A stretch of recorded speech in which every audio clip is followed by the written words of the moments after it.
بسم اللہ الرحمن الرحیم۔ حافظ احسان صاحب پنجاب سے پوچھتے ہیں قرآنی آیات یا احادیث کو ڈیلیٹ کرنا کیسا ہے؟ یعنی آیتیں لکھی ہوتی ہیں قرآن پہ یا کہیں بھی تو جائز ہے، کوئی حرج نہیں ہے اس میں، کوئی اس کا بے ادبی سے کوئی تعلق نہیں ہے۔ نماز توڑنے کا صحیح طریقہ، اگر کسی وجہ سے نماز توڑنی پڑ جائے تو اس کا صحیح طریقہ کیا ہے؟ نیز کن حالتوں میں نماز توڑ کر دوبارہ شروع کرنی چاہیے؟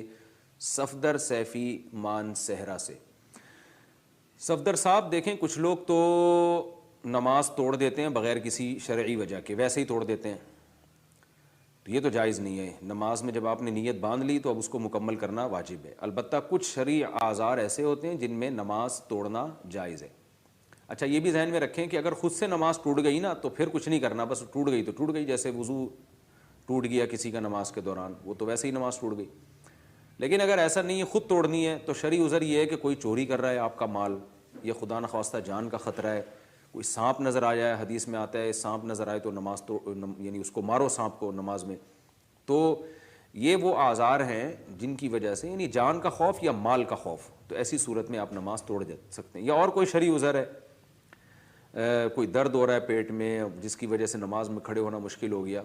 تو ایسی کنڈیشن میں جب نماز توڑی جائے گی تو دائیں طرف سلام پھیر دیں، السلام علیکم ورحمۃ اللہ، بس اس سے نماز ٹوٹ جائے گی اور نماز سے آپ باہر نکل جائیں گے۔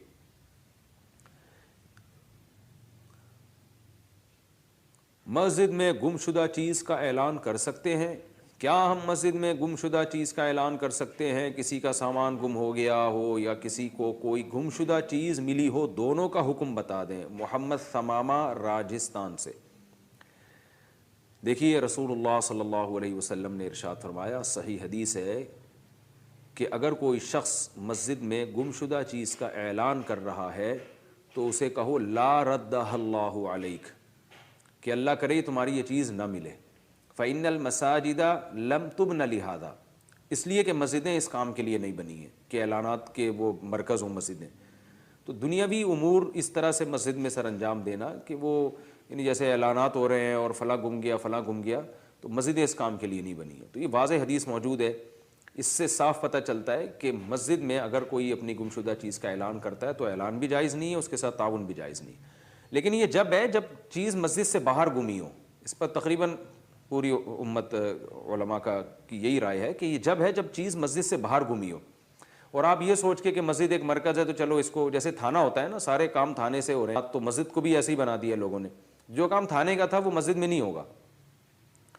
تو اس لیے آپ صلی اللہ علیہ وسلم نے فرمایا، تو اس سے مراد ہے کہ مسجد سے باہر کوئی چیز گمی ہو۔ اگر مسجد کے اندر ہی گمی ہے تو غالب یہی ہے کہ کسی نمازی ہی کی بیچارے کی گمی ہوگی اور اس کو تلاش کرنے میں مشکل ہوگی،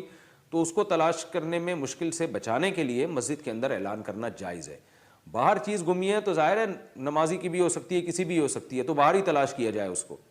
مسجد کو اس کا مرکز نہ بنایا جائے، کیونکہ مسجد اس طرح پھر عبادت کے لائق نہیں رہے گی، وہ انہی چیزوں کے لیے ہو جائے گی۔